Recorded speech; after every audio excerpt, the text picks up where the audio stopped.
বিসমিল্লাহির রহমানির রহিম। যাত্রাবাড়ি থানা আওয়ামী লীগ আয়োজিত বিশিষ্ট পরমাণু বিজ্ঞানী মৃত্যুবার্ষিকী উপলক্ষে আলোচনা সভায় উপস্থিত আছেন প্রধান আলোচক হিসাবে আমার শ্রদ্ধেয় বড় ভাই ধনী ইউনিয়ন আওয়ামী লীগের দীর্ঘ 3 যুগের কাছাকাছি সাধারণ সম্পাদক, সভাপতি, শ্রদ্ধাভাজন নেতা, ধনী ইউনিয়ন আওয়ামী লীগের সংগ্রামী সভাপতি আবু বকর সিদ্দিকী বাকের ভাই।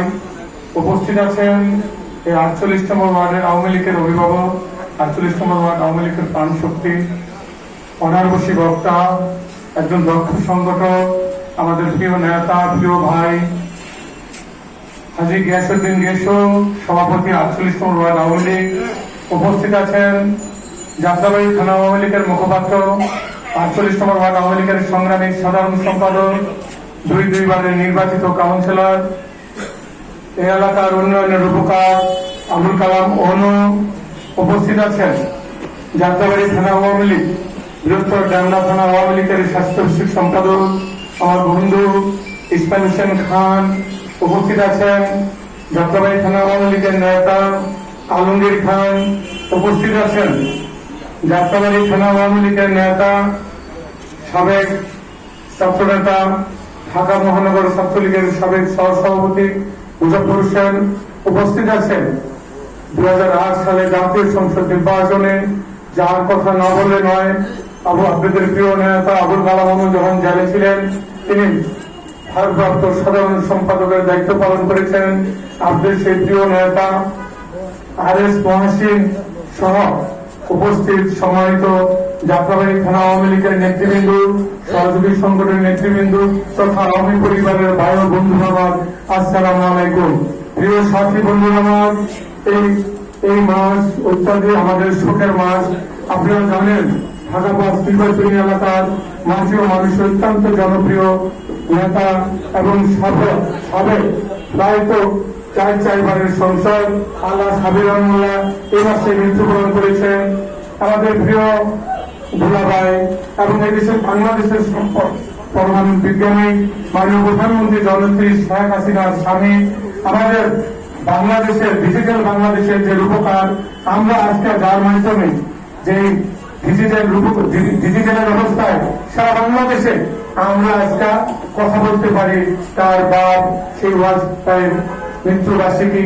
আমরা একটা কথা বলতে চাই, আজকের এই শোক সভা থেকে আমাদের শক্তিতে পরিণত করতে হবে। বন্ধুরা আমার, আজকে নির্বাচনের কথা গতকালকে আপনারা জানেন মাননীয় প্রধানমন্ত্রী জননেত্রী শেখ হাসিনা প্রায় 2 বছরের বেশি সময়ের পর বাংলাদেশ আওয়ামী লীগের ওয়ার্কিং কমিটির মিটিং করেছেন। বন্ধুরা আমার, পূর্ণাঙ্গ রূপে আগেও ওয়ার্কিং কমিটির একটা মিটিং হয়েছিল, যে বেঁচে কম বয়স্ক লোকদের ডেকেছে, যেহেতু সারা পৃথিবীতে মহামারী ছিলেন।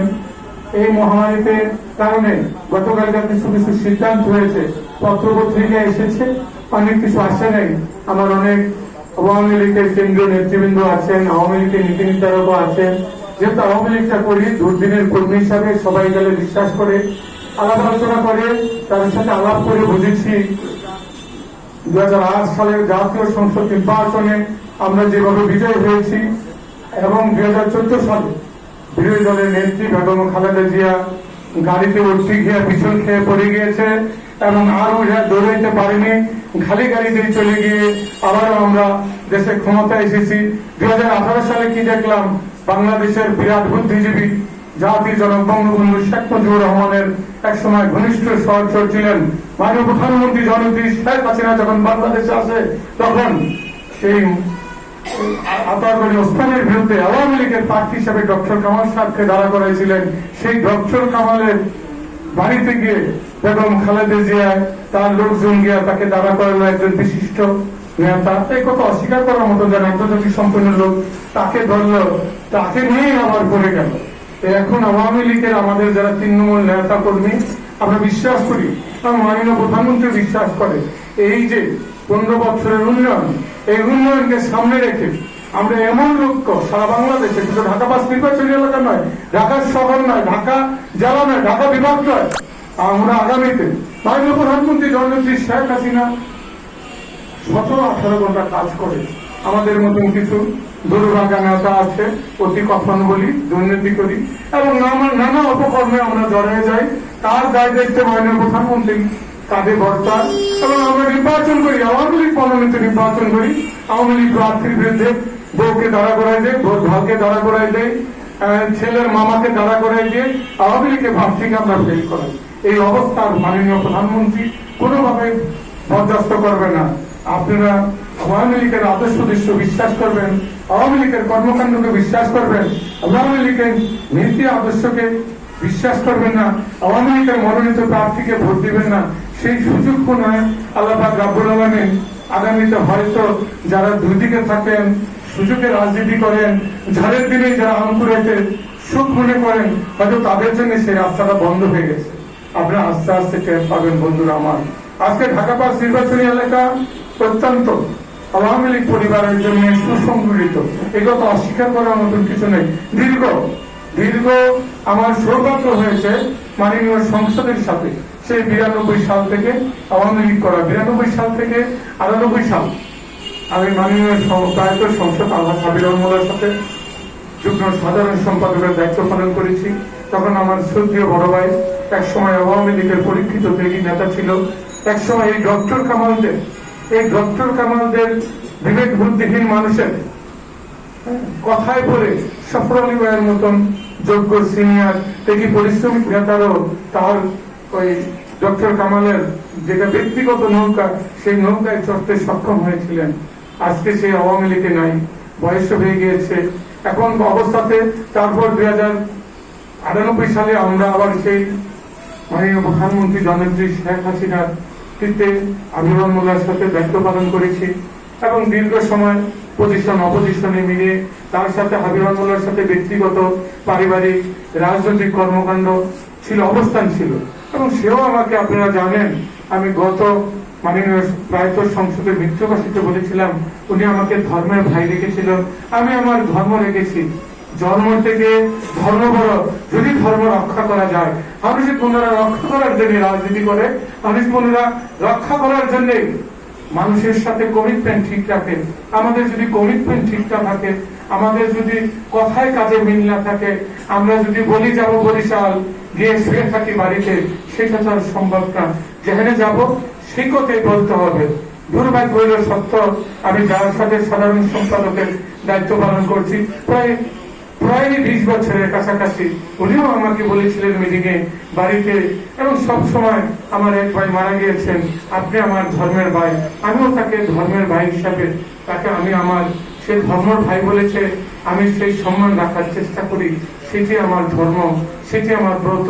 আমি ইনশাল্লাহ এটা মনে করি, আপনারা জানেন 18 সালে জাতীয় সংসদ নির্বাচনে মাননীয় প্রধানমন্ত্রী এবং পার্লামেন্টের ভোট এলাকার জড়িত দীর্ঘ কর্মকাণ্ডে আপনারা জানেন, আমি সেই 87 সাল থেকে ছাত্রলীগ করি। আমি একটা দেখেছেন ইদানিং আপনাদের প্রিয় নেতা আবুল কালাম অনুর একটি ইফতার পার্টিতে, বর্তমানে নাম কি কালাম দক্ষিণ সায়দাবাদের একটি ইফতার পার্টিতে গিয়েছিলাম। ইফতার পার্টিতে সম্ভবত আলমগীর সভাপতি, ইন্দ্রের সাধারণ সম্পাদক, এই ইফতার পার্টিতে গিয়েছিলেন। যাওয়ার পরে মেসের শফিকুর রহমান মেসেরের ভাইয়ের সাথে আমার, ওর ভাতিজার সাথে আমার দেখা হলো, হক ভাইয়ের ছেলের সাথে। বলো চাচা আপনার একটা ছবি আছে। কিসের ছবি? ওই চাচার সাথে একটা ছবি আছে। আমি কোন ছবি আমার খেয়াল নেই, আমাকে ছবিটা দিল।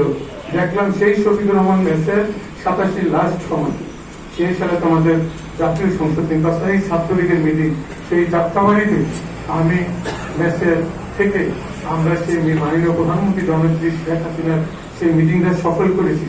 একজন সাধারণ কর্মী হলে মাননীয় প্রধানমন্ত্রীর সাথে স্টেজে থাকা যায় না।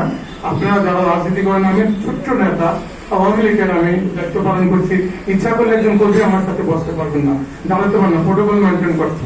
তাই আজকে তাহলে যদি আমি সেই প্রায় 35 বছরের কাছাকাছি ছাত্র রাজনীতি করি, আজকে এটা বলার কোনো সুযোগ নাই সে কবে আওয়ামী লীগ করছে, কবে আসছে। আপনারা জানেন সেই আমি 90 সালে 13 অক্টোবরে জেল কেটেছি। 13 অক্টোবরে এই জনপথে যাত্রাবাড়িতে জেল কেটেছি। আমি 92 সালে এই যাত্রাবাড়িতে বাবরি মসজিদ বাংলার প্রতিবাদে এবং রাশেদ খান মেননের গুলির প্রতিবাদে বাংলাদেশ আওয়ামী লীগের ডাকে হরতাল, সকাল সন্ধ্যা হরতালে আমি সেই পুস্তকলা থেকে হাজার হাজার লোক নিয়ে যাত্রা পুস্তকলা জোড়াই ধোলাইপার হয়ে যাত্রাবাড়ি যখন আমি মিছিল অতিক্রম করি তখন আমি বিএনপি জামাত ফ্রিডম বাড়ি দ্বারা আক্রান্ত হই। ফ্রিডম বাড়ি দিয়ে আক্রান্ত হই। আক্রান্ত হওয়ার পরে আমাকে মাননীয় প্রধানমন্ত্রী জননেত্রী শেখ হাসিনা আমাকে সম্পূর্ণ খরচের ব্যয়ভার নিয়েছেন। এরপর এই নিয়েছেন, তারপরে ধরেন আপনি 2001 সালের জাতীয় সংসদ নির্বাচনে আমার বাড়িঘর ভাঙে, এলাকায় আমি থাকতে পারি না। আমি আপনাদের প্রিয় নেতা আবুল কালাম মোনা, আমি একত্রে জেলে ছিলাম।